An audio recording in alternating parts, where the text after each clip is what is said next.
It's Wednesday, July 8th. This is the news on PBCJ. I'm Carol Francis. We begin the newscast with highlights of a press conference at the office of the Prime Minister this morning. As Prime Minister, acting in accordance with the advice of the National Security Council, and having received the written agreement of the Commissioner of Police and the Chief of Defence Staff, I have declared a zone of special operations under the law reform Zones of Special Operations, Special Security and Community Development Measures Act 2017. The law reform Zones of Special Operations, Special Security and Community Development Measures Augustown Zone Order 2020 has been gazetted. The community of Augustown has been assessed as a significant contributor to the level of crime in the St. Andrews Central Police Division, and for some time now has been designated a hotspot within this police area. Based on the assessment, there is an urgent need for intervention. The presence of major gangs in the community, as well as a number of other less organized gangs, has over the years contributed to the level of crime.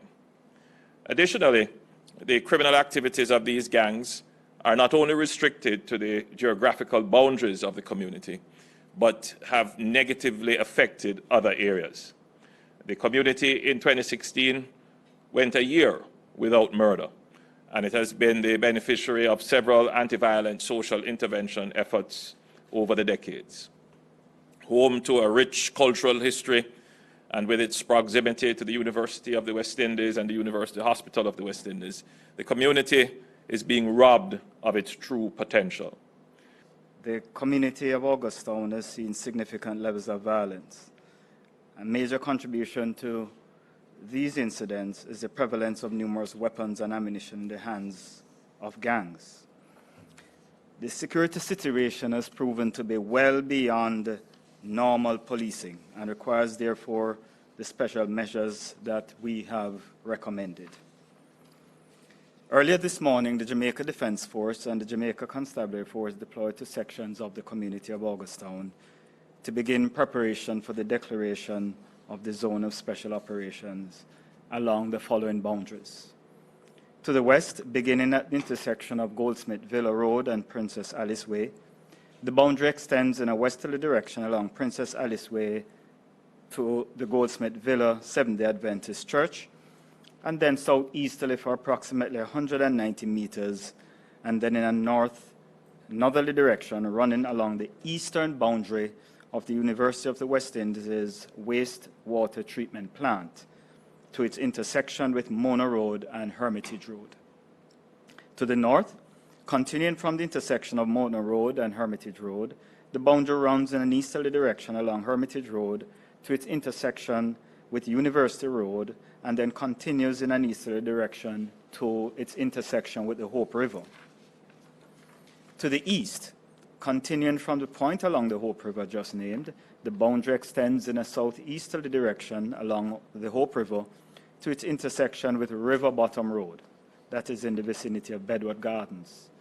Then in a southwesterly direction for approximately 180 meters, then southeasterly onto June Road to its intersection with July Road, and then in a southeasterly direction along July Road to its intersection with Bedward Crescent.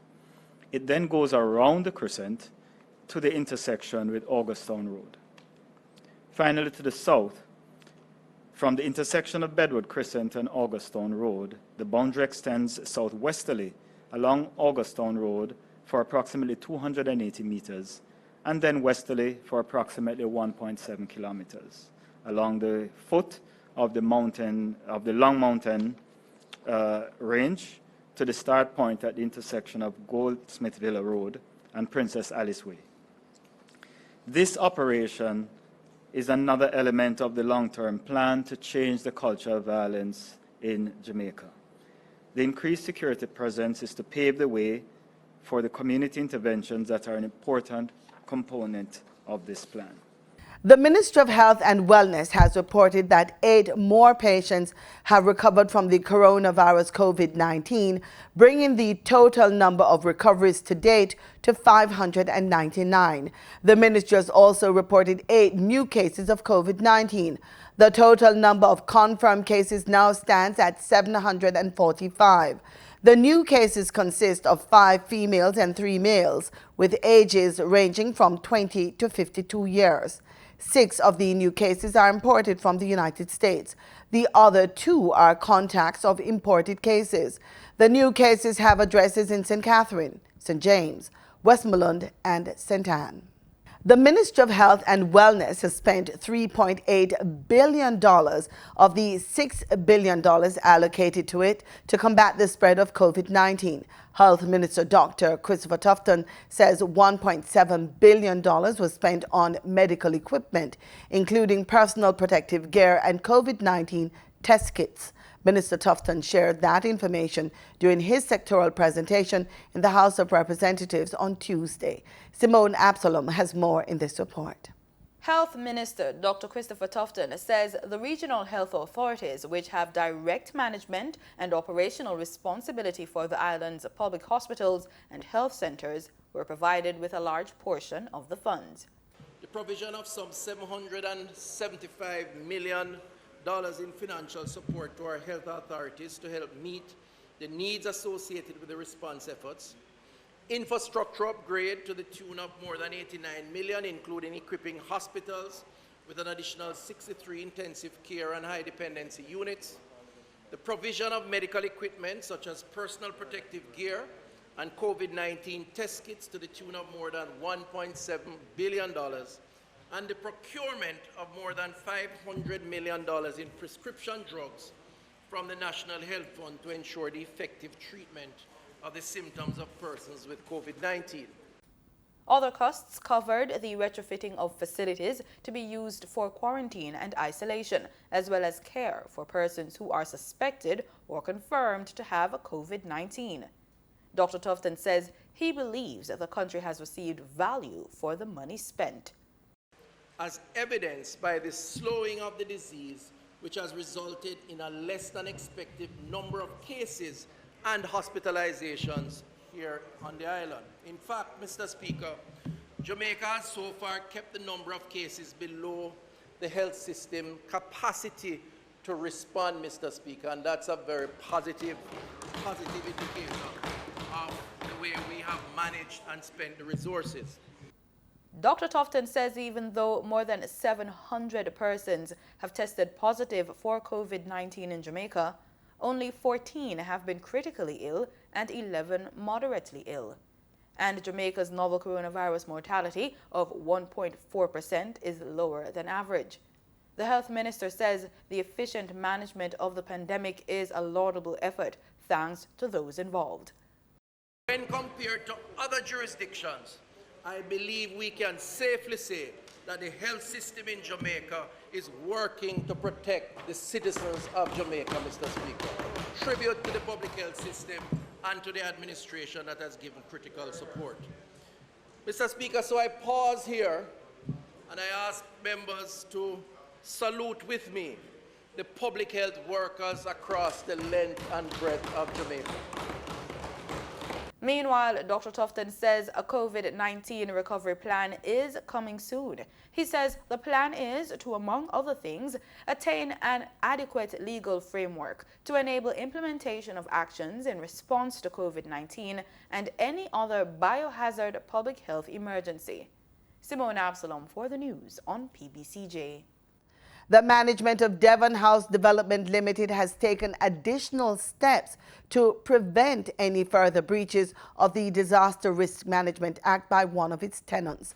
This follows the decision taken by the Minister of Local Government and Community Development, Desmond McKenzie, to close the popular entertainment spot Reggae Mills, located at Devon House due to breaches of COVID-19 protocols. The management of the Kingston landmark has expressed deep regret for the violation of the Disaster Risk Management Act by one of its tenants. In a release, the management of Devon House noted, quote, We regret this infraction and sincerely apologize to the government of Jamaica that has been working so hard to limit the spread of COVID-19. We have since taken the necessary precautions to prevent any further breaches of the protocols, end quote. The measures include increased monitoring of patrons and tenants to ensure the strict adherence to all COVID-19 guidelines, limited seating, crowd control, enforcement of social distancing, hand sanitizing, and the wearing of masks. The Ministry of Justice hosted its second Access Justice Live virtual town hall meeting this morning. The focus was on issues affecting children and ways in which the justice system and the services offered by the Justice Ministry can address the specific needs identified. Persons tuning in also learned more about the facilities of the Child Diversion Act, its provisions, and how the legislation works to divert children who come in conflict with the law away from the criminal justice system.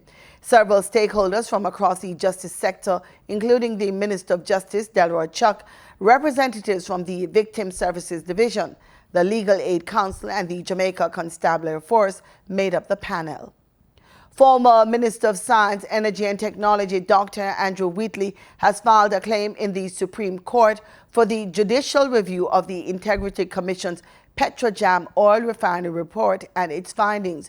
The report, which was published last week, cited incidents of alleged nepotism, cronyism, and dishonesty involving Dr. Wheatley. The claim was filed by his legal representative, Chukwemeka Cameron. Dr. Wheatley, by way of an application for leave for judicial review, is challenging the lawfulness and fairness of conclusions made by the Commission. And time now for a look at the world of markets and trade in the Business Report with Gabriel Thompson. The COVID-19 Allocation of Resources for Employees Care Program has been granted a 2-month extension. Speaking Tuesday in the House of Representatives, Finance Minister Dr. Nigel Clark said the Supporting Employees with Transfer of Cash SET and the Business Employee Support and Transfer of Cash BEST grants will be extended to August 2020. The Best Cash option, Mr. Speaker, was available to Tourism Board license operators and provides a grant of $18,000 for each employee they retain whose gross pay, excluding gratuities, is less than or equal to $1.5 million. The CARE program is the government's temporary social and economic support program designed to cushion the impact of the COVID-19 pandemic. Close to 400,000 disbursements have been made to applicants. Dr. Clark also outlined reasons for delays in Best Cash grant payments. There has been a delay in finalization of the Best Cash process due to several iterations of processing, validation, and audit with the Auditor General's Department, and this has caused a delay in payments. However, I'm informed, Mr. Speaker, that this has now concluded and payment instructions for Best Cash grants were authorized today. While thanking the Finance Minister for the update, Opposition spokesman on Finance Mark Golding says the CARE program has not been beneficial for the most vulnerable in society. Of course, we are very disappointed that the recipients of the Compassionate Grant, the $10,000 for persons who were unemployed, the most vulnerable in the society, that there is no good news for them. There were nearly 400,000 eligible applications in that category. It was abruptly cut off mid-April, and despite repeated calls for more to be done for those persons, we're not seeing anything being announced for them. Jamaica is approaching the 120-day mark since some local businesses paused or closed operations as a result of the coronavirus pandemic. In Tuesday's trading session, the JSE Combined Index declined by 1,329 points to close at under 400,000 units. Overall market activity resulted from trading in 80 stocks, of which 35 advanced, 37 declined, and 8 traded firm. The Junior Market Index advanced by 7 points to close at under 3,000 units. Stocks advanced for 1834 Investments Limited, Access Financial Services, and Burita Investments Limited. Stocks declined for AMG Packaging and Paper Company, Blue Par Group, and Caribbean Assurance Brokers Limited. Trading firm were Dermont Trading Company Preference Shares, Dolphin Cove Limited, and Equity Line Mortgage Investment Preference Shares. Mailpack Group Limited was the volume leader with over 17 million units, followed by Trans Jamaican Highway Limited with 6.1 million units, and Sagicor Select Funds Limited Financial with 4.8 million units. Now for the foreign exchange. The US dollar on Tuesday, July 7, ended trading at $143.42. The Canadian dollar sold for an average $107.29. The pound sterling traded for $179.94, and the euro ended trading at $161.73. Oil prices were broadly stable on Wednesday, recouping earlier losses after rising U.S. crude stockpile data and an increase in coronavirus infections in the United States cast doubts over a swift pickup in oil demand. Brent crude futures fell 1 cent to $43.07 a barrel. West Texas Intermediate crude futures dropped 8 cents to $40.54 a barrel. That's it for the business report on PBCJ. I'm Gabrielle Thompson. Dehydration, sunburn, and heat stroke are some of the most common illnesses during the summer. In this week's Living Healthy report, MD Link Telemedicine's CEO, Dr. Che Bowen, tells us about the symptoms of these illnesses and how to prevent them so you can enjoy the summer.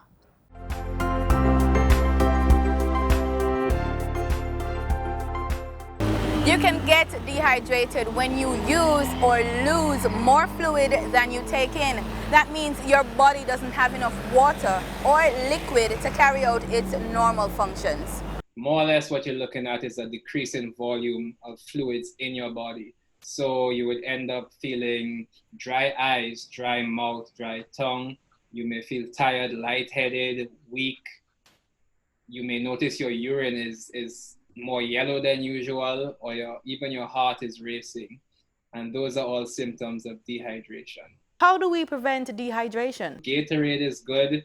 I wouldn't recommend any of the other sugar concentrated drinks to consume during this time. The best thing, of course, is water. Gatorade helps, and it does have the necessary electrolytes that you would want to replace for a dehydrated state.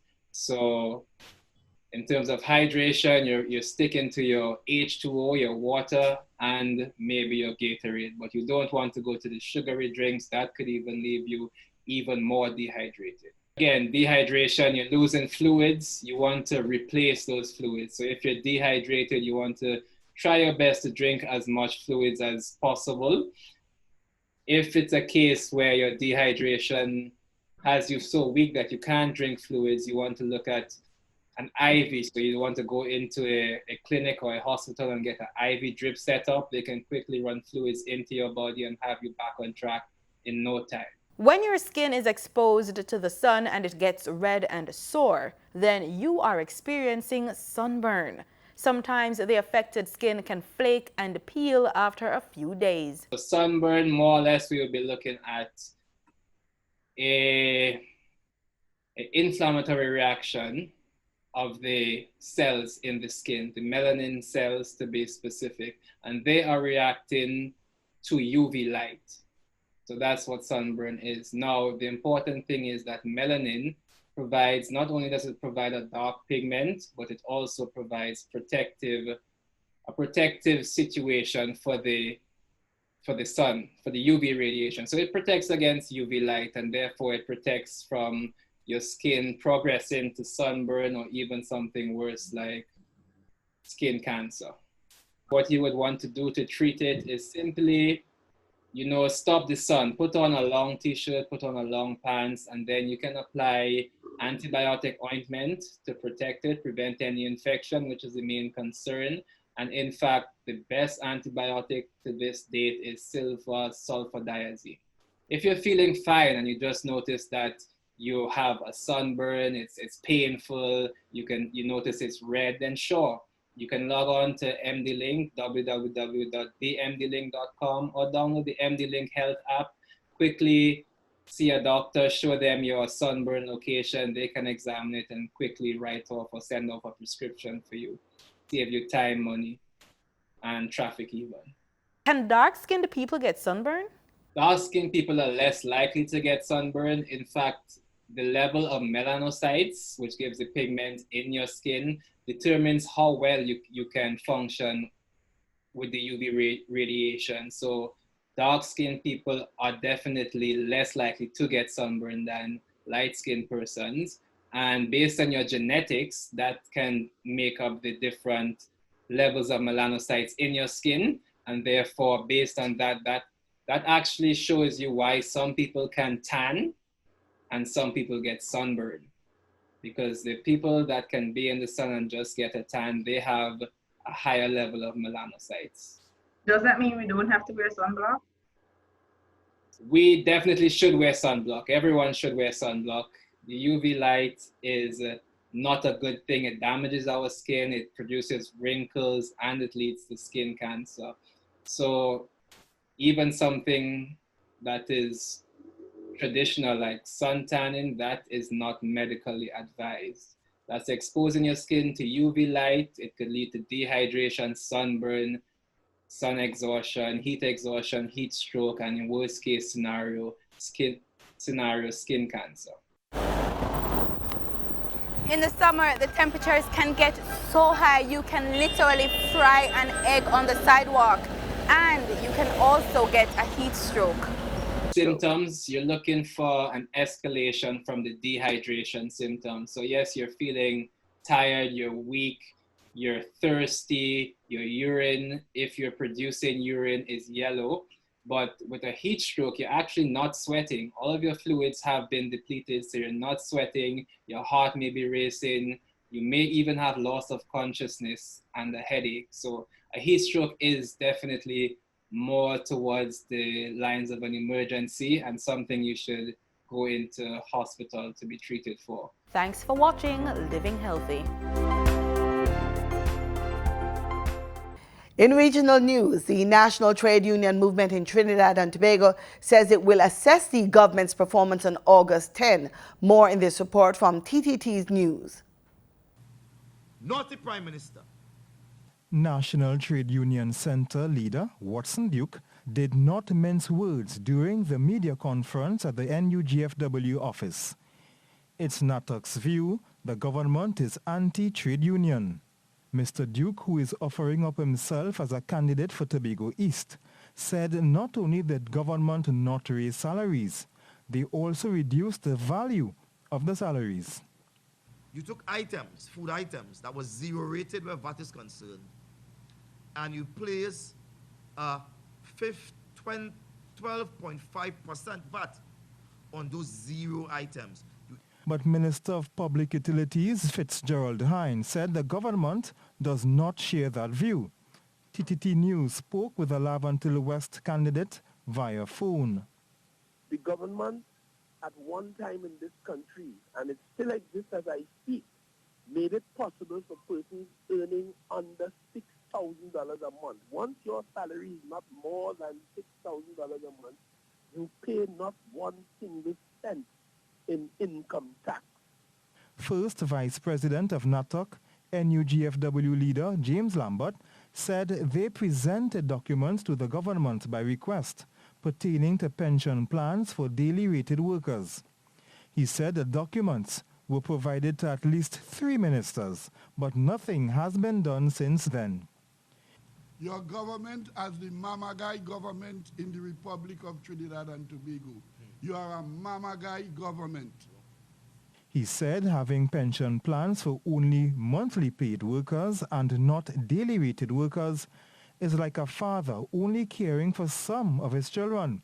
He added, it's hard for the government to come and ask for another 5 years.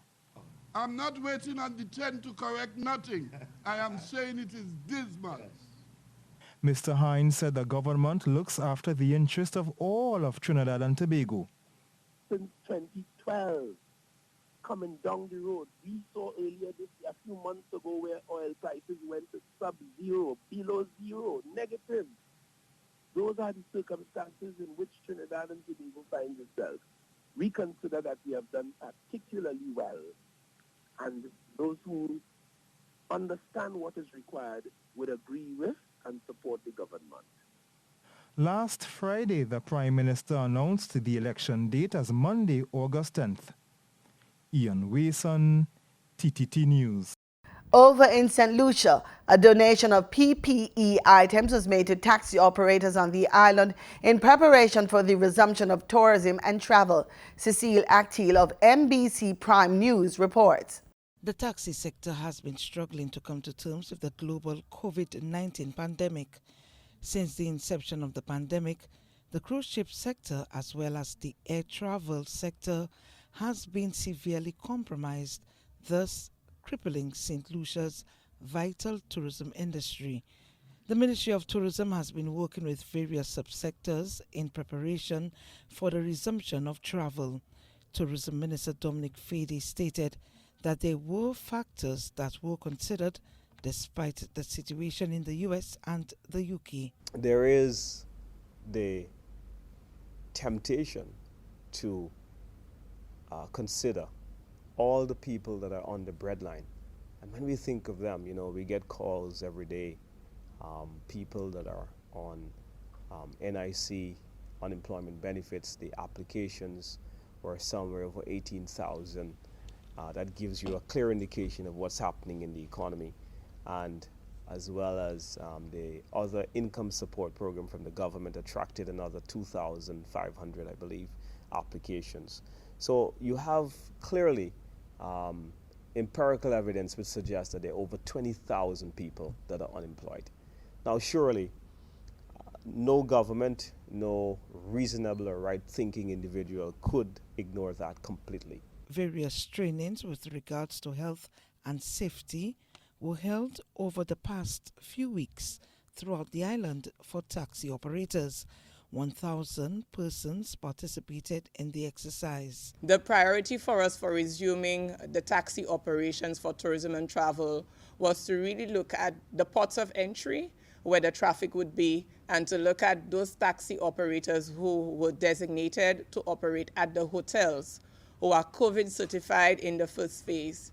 Notwithstanding, we have extended to offer the training to the other taxi sectors within the other taxi companies working on the periphery and those who are not working at hotels. And we will be able to roll that out this week. A donation was made to taxi operators on Monday, July 6th. The presentation was made by the St. Lucia Tourism Authority. Today we are here to present 840 bottles of hand sanitizer, 1,020 cloth masks, and 20,000 gloves to the taxi and rideshare operators. We have represented here today the Grizzly Direct Taxi Inc., New Frontier Taxi Association, Courtesy Taxi Cooperative Society Limited, Grizzly Owners Company Limited, VG Taxi Association, National Taxi Union, and Southern Taxi. The PPEs are part of the protocols designated by the Ministry of Health. We will make it our duty at the ministry to ensure that every entity out there gets a certain allocation of the PPEs. And what you see here today is just a fragment. We have more. We have some more in stock, and so we will make it our duty to ensure that every taxi driver at least has enough to start off. And we expect that the associations and the organizations themselves will also make the necessary investment according to the capacity to complement what is being given here today. Taxi operators expressed their gratitude for the donation. I would say thank you to everybody for making this possible this morning, and I hope all members of the individual associations use it effectively, and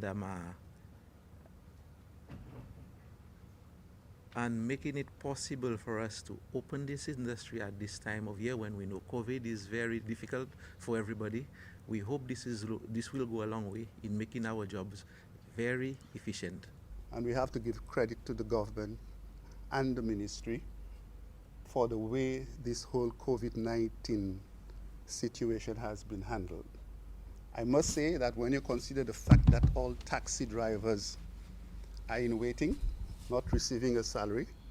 I think with sovereign taxi in particular, I think our members are ready. We know that there are going to be risks, but life must go on. The taxi operators say that various meetings have been held with tourism officials regarding safety of individuals. Cecil Actil, NBC Prime.